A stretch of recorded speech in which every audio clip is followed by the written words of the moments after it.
Public Le Soleil. À la une, Le Soleil revient sur la biotechnologie. René nous en parlera évidemment en détail tout à l'heure avec cette rentrée solennelle. Macky Sall pour une utilisation encadrée des OGM et une révision de la loi sur la biosécurité est également demandée. Les législatives 2017, la caution est fixée à 15 millions de francs CFA. Et puis le carême chrétien démarre aujourd'hui, début de 40 jours de pénitence. Bon carême évidemment à tous les chrétiens du monde. L'électrification rurale, l'harmonisation va coûter 31 milliards de francs CFA. La sécurité de proximité, 25 000 candidats pour 3 000 postes. Et pour aujourd'hui, au FESPACO, retenez que c'est la journée du Sénégal. 65 films soutenus par le fonds créé par le chef de l'État évidemment pour appuyer le cinéma au Sénégal. C'est le FOPICA. Hein. Je crois bien. C'est ça. C'est mis là, mais je pense que c'est le. Ils se sont trompés. C'est le FOPICA. Ça arrive rarement à nos amis du Soleil. C'est vrai. Voilà.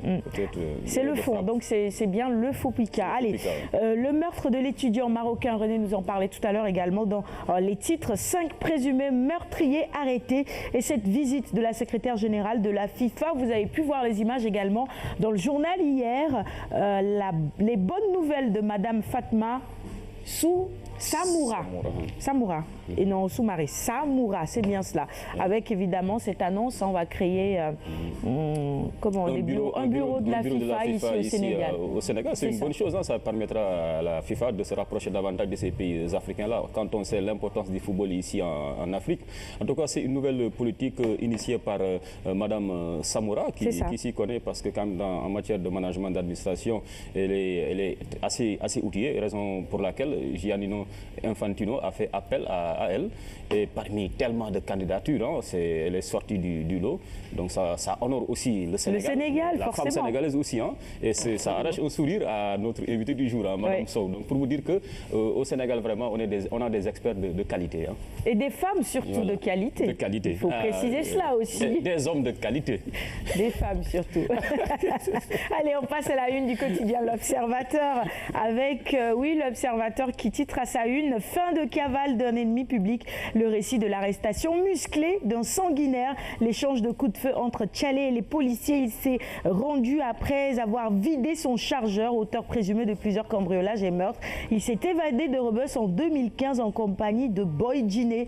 Heureusement que les filets de nos gendarmes l'ont rattrapé. Les populations dormiront certainement mieux avec cet individu en prison. Poursuivons avec la Tribune maintenant pour faire face aux séries d'agressions. La police entre en guerre. Tout Dakar sous vidéosurveillance et comment le gang qui a assassiné l'étudiant marocain est tombé. Tchalé échange des coups de feu avant d'être appréhendé. Les détails sur toutes ces affaires dans les colonnes de la Tribune de ce matin. La une du quotidien Le Témoin sur la lutte contre l'insécurité également. Les meurtriers du Marocain arrêtés. Les Échos. Toujours nous parlons de la sécurité ou de l'insécurité à Dakar. Retenez qu'il y a une série d'arrestations à Dakar et à l'intérieur du pays. La police installe la peur dans le camp des caïds. Vox Populi sur le chemin du retour après avoir raccompagné ses invités. Mam Gay abattu par des agresseurs à Kermbaïfal. Modou en vacances, il a reçu 2 balles de fusil devant sa maison. Oh là là, quelle tragédie!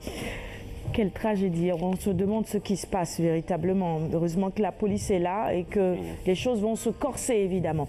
On poursuit avec Libération plutôt, avec des révélations des enquêtes policières en Gambie.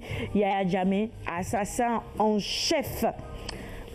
La une de Sud Quotidien maintenant sur les législatives de 2017, baisse de la caution de 20 à 15 millions de francs CFA. Abdoulaye Diallo, le ministre de l'Intérieur, coupe la poire en 2 titres. Sud Quotidien ce matin et le quotidien avec cet entretien avec le leader de LDR Yessal, les mots doux de Fada. Il est exclu pour ces législatives de nous mettre avec le pouvoir, Dixit Fada. Admirez le beau jeu de mots, hein. Oui. L'excellent jeu de mots plutôt. Il les s'appelle Modou Diagne Fada. Exactement. Les mots doux de Fada. Ça, c'est le quotidien.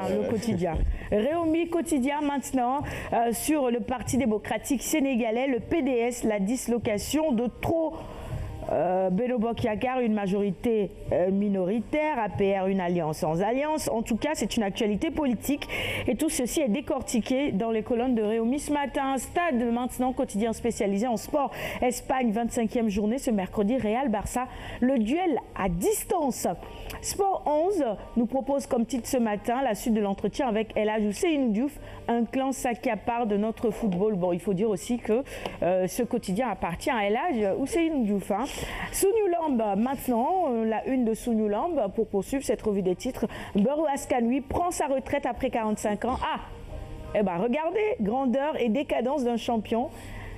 Gandian, chroniqueur de la lutte à la RFM, Tyson n'a jamais heurté personne. Bombardier, actuel roi des arènes.